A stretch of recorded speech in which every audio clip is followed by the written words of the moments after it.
આજે આપણે બનાવીશું ખૂબ જ હેલ્ધી રેસીપી જે દરેકના ઘરમાં અઠવાડિયામાં 2 થી 3 વાર બનતી જ હોય છે। આજે આપણે બનાવીશું મસાલા ખીચડી। બધાના ઘરે આ ખીચડી બનાવવાની રીત અલગ અલગ હોય છે, પણ દરેકના ઘરે આ રેસીપી બનતી જ હોય છે। તો ચાલો આપણે પણ આ હેલ્ધી રેસીપીની શરૂઆત કરીએ। ખીચડી બનાવવા માટે અહીં મેં 1 વાડકી જેટલા ચોખા લીધા છે, સાથે અડધી વાડકી જેટલી મગની દાળ લીધી છે। હવે ચોખા અને દાળને એક બાઉલમાં આપણે કાઢી લઈશું। એમાં હવે આપણે અડધી વાડકી જેટલી તુવરની દાળ ઉમેરીશું, એટલે કે 1 વાડકી જેટલા ચોખા અને 1 વાડકી જેટલી દાળ લીધી છે। અહીં મેં મગની દાળ અને તુવરની દાળ લીધી છે, તમે એમાં ચણાની દાળ અને મસૂરની દાળ પણ ઉમેરી શકો છો। અહીં ચોખા અને દાળનું પ્રપોર્શન એક સરખું લેવાનું છે, એટલે ખીચડીનો ટેસ્ટ ખૂબ જ સરસ આવે। હવે દાળ અને ચોખાને 2 થી 3 વાર સરસ રીતે ધોઈ લીધા છે। એને પલાળવાની જરૂર નથી, પણ માત્ર ધોઈ લેવાનું છે। હવે વેજીટેબલ્સમાં મેં અહીં ડુંગળી, બટાટા, ટામેટાં અને વટાણા લીધા છે, સાથે આદુ, મરચાં, લસણ અને કઢી પત્તા લીધા છે। આદુને અહીં ઝીણું છીણી લીધું છે અને લસણને ઝીણા ઝીણા ટુકડામાં કટ કરી લીધી છે। હવે કુકરમાં 2 મોટા ચમચા જેટલું તેલ લઈશું। તેલ થોડું ગરમ થાય એટલે એમાં અડધી ચમચી જેટલું જીરું ઉમેરીશું, તમે એમાં રાઈ પણ ઉમેરી શકો છો। હવે એમાં કાપેલી ડુંગળી ઉમેરી દઈશું। ડુંગળીને એકાદ મિનિટ માટે સાંતળી લેવાની છે। હવે ડુંગળી થોડી સંતળાઈ ગઈ છે, એમાં આપણે ઝીણી સમારેલી લસણ ઉમેરીશું। અહીં મેં 4 થી 5 નંગ જેટલી લસણની કળીઓ લીધી હતી, સાથે 1 ઇંચ જેટલા આદુના ટુકડાને છીણી લીધું હતું, એ પણ ઉમેરી દઈશું। હવે ખીચડીને એક સરસ ફ્લેવર આપવા માટે એમાં થોડા કઢી પત્તા પણ ઉમેર્યા છે। એને હવે સરસ રીતે સાંતળી લેવાનું છે। આદુ અને લસણને થોડીવાર માટે સાંતળી લઈશું। હવે એમાં આપણે 2 લીલા મરચાં ઉમેરીશું। અહીં મેં મોટા મોટા ટુકડામાં જ એને ઉમેર્યા છે, તમે એને ઝીણું ઝીણું કટ કરીને પણ ઉમેરી શકો છો। હવે બધા મસાલાને થોડીવાર માટે સંતળાવા દઈશું। મસાલા થોડા સંતળાઈ ગયા છે, એમાં હવે આપણે કાપેલા બટાકા ઉમેરી દઈશું। બટાકાને પણ 1 મિનિટ માટે મસાલા સાથે સાંતળી લેવાનું છે। બટાકા હવે થોડા સંતળાઈ ગયા છે, એમાં હવે આપણે સમારેલું ટામેટું અને લીલા વટાણા ઉમેરી દઈશું। આ સ્ટેજ પર તમને જે પણ પસંદ હોય એ શાકભાજી તમે આમાં ઉમેરી શકો છો। હવે વટાણા અને ટામેટાને પણ થોડું સાંતળી લઈશું। હવે બધા મસાલા અને વેજીટેબલ્સને સરસ રીતે સાંતળી લીધા છે, એમાં હવે આપણે બાકીના મસાલા કરી લઈશું। એમાં હવે 1 ચમચી જેટલી હળદર અને 1 ચમચી જેટલું લાલ મરચું પાવડર ઉમેરીશું।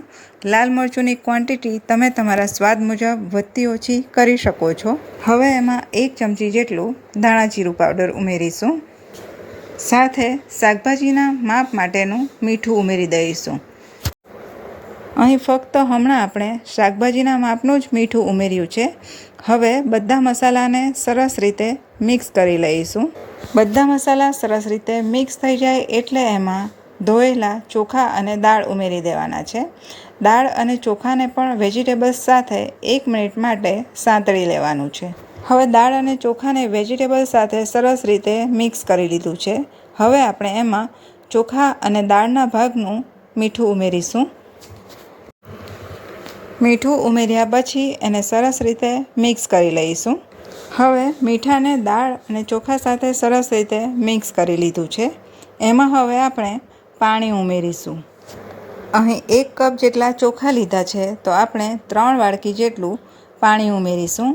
સાથે 1 વાડકી જેટલી દાળ લીધી છે, તો એના માટે પણ 3 વાડકી જેટલું પાણી ઉમેરવાનું છે, એટલે ટોટલ 6 વાડકી પાણી ઉમેરવાનું છે। હવે અહીં 1 વાડકી મગની દાળની જગ્યાએ આપણે અડધી વાડકી મગની દાળ અને અડધી વાડકી તુવરની દાળ ઉમેરી છે। તુવરની દાળને ચડતા થોડી વાર લાગે છે, તો એના માટે આપણે 1 વાડકી પાણી વધારે ઉમેરીશું, એટલે ટોટલ 7 વાડકી જેટલું પાણી ઉમેર્યું છે। જો તમે એકલી મગની જ દાળ લીધી હોય તો તમે 1 વાડકી મગની દાળની સામે 3 વાડકી જેટલું પાણી ઉમેરી શકો છો। હવે પાણી ઉમેર્યા પછી બધું સરસ રીતે મિક્સ કરી લેવાનું છે।